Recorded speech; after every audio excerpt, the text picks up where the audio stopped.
Olá, graça e paz em nome de Jesus. Estamos aqui hoje para a nossa 12ª aula da nossa Escola Bíblica Dominical. E hoje, como a nossa aula trata de música, nós vamos fazer um pouco diferente. Eu convidei o meu irmão em Cristo, Johnny Lopes, para estar conosco aqui hoje. O Johnny é o nosso músico regente aqui na Igreja Batista Central de Vitória e ele vai estar nos ajudando a entender melhor como funciona a música na igreja. O autor coloca como alvo da lição apresentar novos conceitos e relembrar os antigos que estão relacionados ao culto cristão. Olhar para a música no culto com uma perspectiva bíblica e atualizada.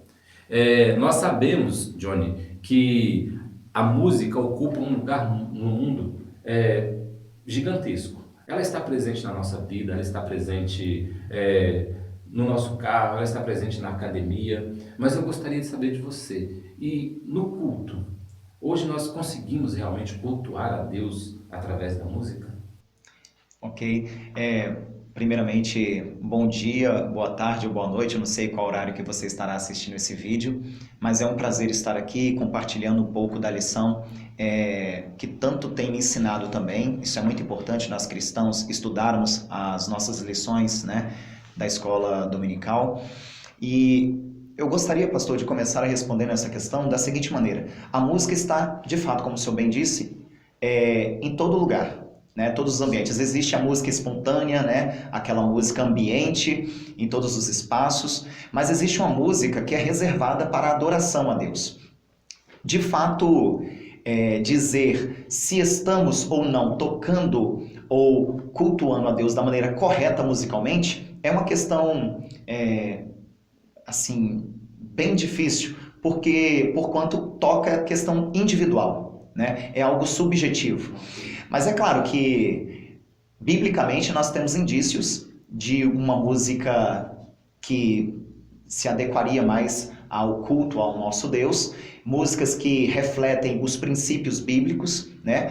O próprio louvor ao nosso Deus. Então, nesse sentido, podemos dizer assim que estamos cultuando a Deus com músicas em nossas igrejas. Ok. Diante disso, nos fale um pouco então sobre os termos que nós usamos, principalmente dentro da igreja, quando nós estamos falando de música, né? Para nós é muito comum nós usarmos termos como salmos, hinos e cânticos.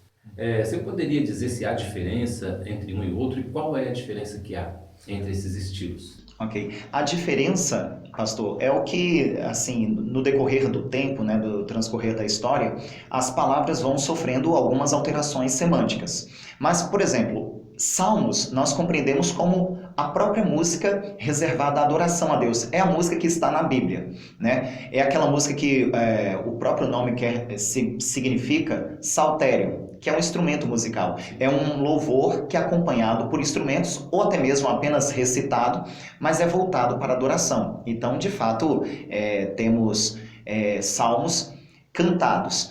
Agora, os hinos requerem um preparo maior, pelo menos metricamente, né? Então você tem o hino é mais elaborado musicalmente, você tem a métrica, ajustar a letra ao ritmo, né? E a melodia também.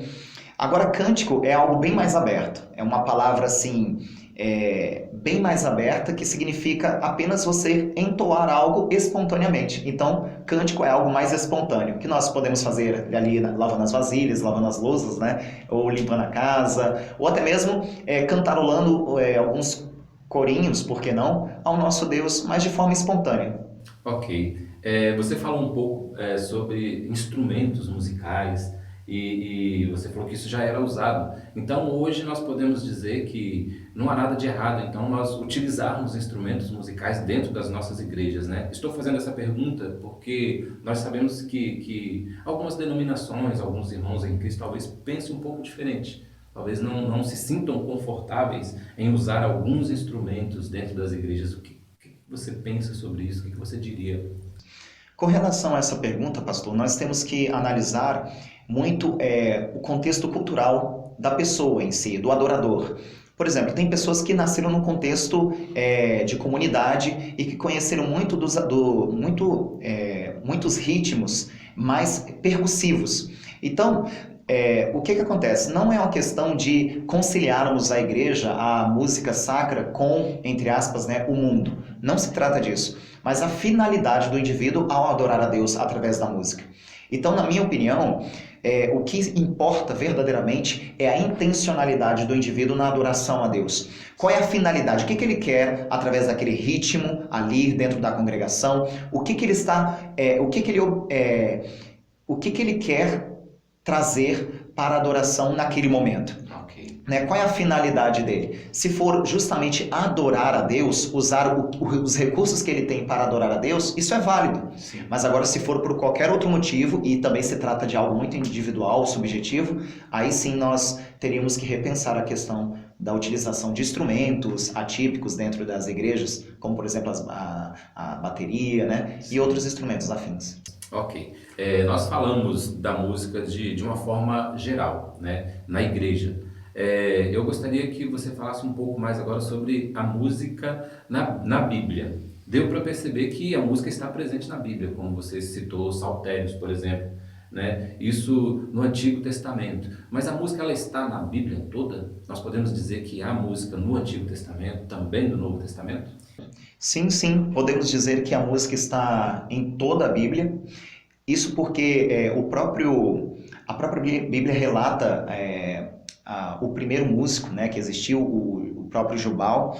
Também temos apenas na Bíblia referências sobre música 800 vezes. Então a música é citada na Bíblia aproximadamente 800 vezes. Então temos exemplos, por exemplo, eu poderia ler aqui em 1 Crônicas, versos 5 e 6, 4.000 como porteiros e 4.000 para louvarem ao Senhor com os instrumentos que eu fiz para o louvar, disse Davi.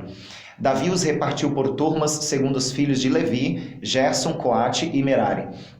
Temos outra citação também, 1 Crônicas 25, versos 6 e 7. Todos estes estavam sob a direção de seu pai para a música na casa do Senhor, com símbolos, alaúdes e harpas para o serviço da casa de Deus. E Asaf, Gedutum e Emã estavam sob as ordens do rei. Era o número deles, juntamente com seus irmãos instruídos em cantar ao Senhor, todos eles mestres, 288. Então temos, sim, a música no contexto do Antigo Testamento e temos também a música no Novo Testamento. Ok.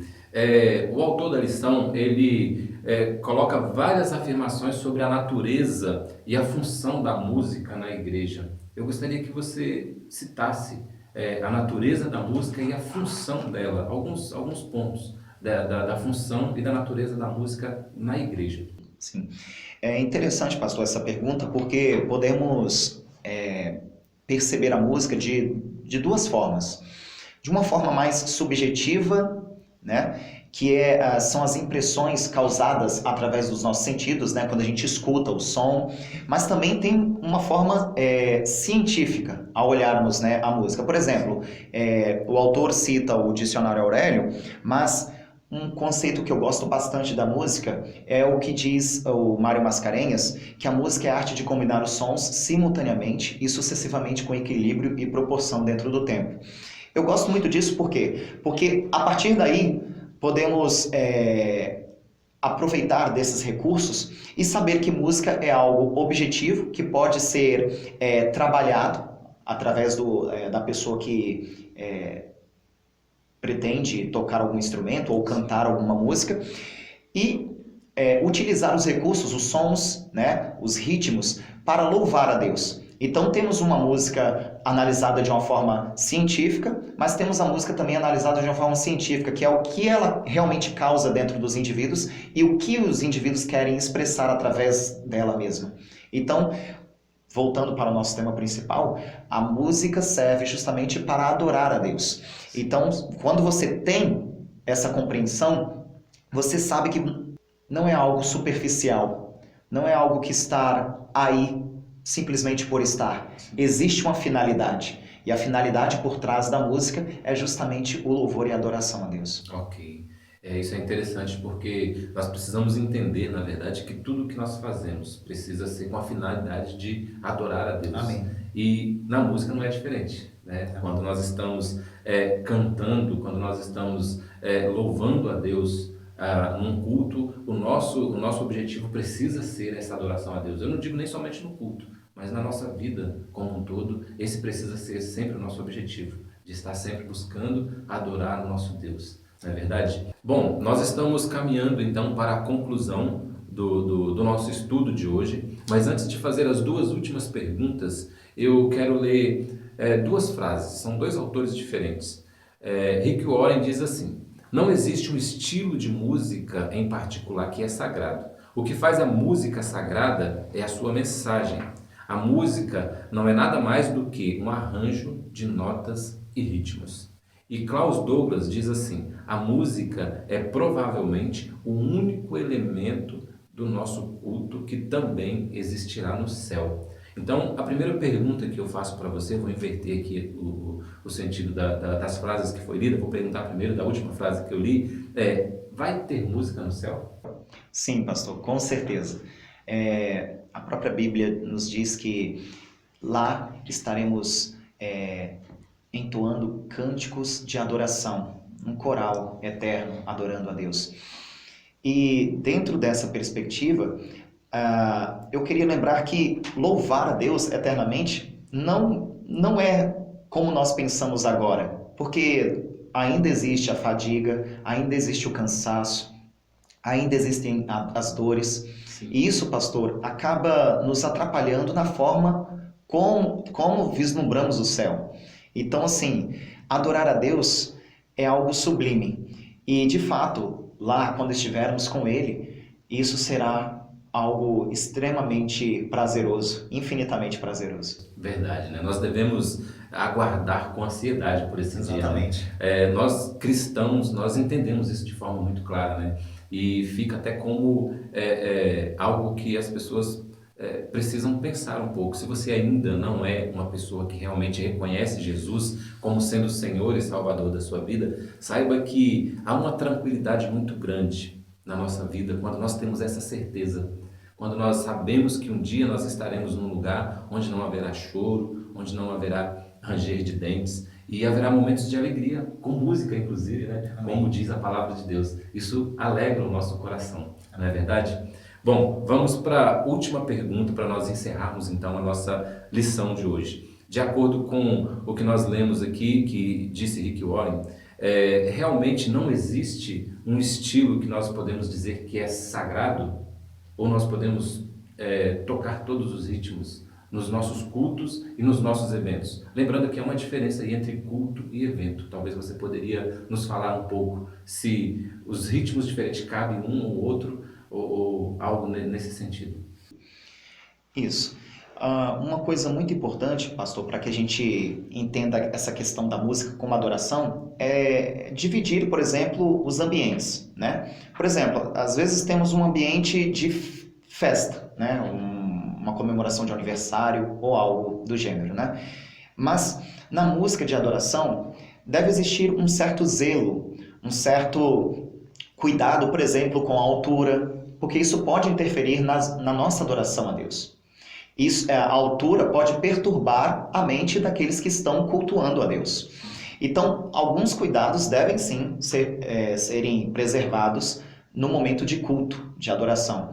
Agora, fora desse ambiente, no caso, num evento, como o próprio nome diz, isso pode ser mais relativizado. Mas ainda assim, no caso, no nosso contexto cristão, devemos prezar pela conduta moral cristã e saber que os ritmos influenciam muito na forma como a sociedade nos percebe. Então, a gente deve manter a cautela ao escolher os ritmos, ao escolhermos as músicas, né? Para que não venhamos trazer constrangimentos para nós mesmos. Ok. Eu creio que ficou claro para a gente a questão dos ritmos, né? Temos que tomar o cuidado com essa diferença entre culto e evento. Agora, tratando somente do culto, diante da fala do pastor Rick Warren aqui, você acredita que existe um estilo que nós podemos dizer que é sagrado ou não? Ou realmente não é o estilo que faz a música sagrada, mas sim talvez a letra que é colocada nessa música? Isso, definir, pastor, algo que o nosso Deus criou como sendo sagrado ou não, é um campo muito arriscado, porque Deus criou todas as coisas. Agora, é claro, eu volto a dizer, qual é a finalidade que teremos com relação a determinado ritmo, para com determinada melodia, qual é a finalidade que está por trás? Isso é muito subjetivo. Então não dá para eu dizer um determinado ritmo é sagrado e outro ritmo não. Não dá. Mas o que dá para dizer é onde está o seu coração? Onde está o meu coração na hora da adoração a Deus? Porque isso irá dizer muito sobre se a música será sacra ou não. Porque a intencionalidade, como nós já frisamos várias vezes aqui, é para que ou para quem estamos tocando ou louvando. Para quem estamos oferecendo o nosso louvor? É para Deus. E Deus é infinitamente bom, Deus é infinitamente misericordioso, Deus é infinitamente amor. Então, dessa forma, não dá para dizer o que realmente serve para adorá-lo, porque é infinito. Então, o que eu peço é cautela na hora da escolha das canções e dos ritmos e também cuidado, muito cuidado com a finalidade. Porque tudo dependerá da finalidade. Como diz a palavra de Deus, né?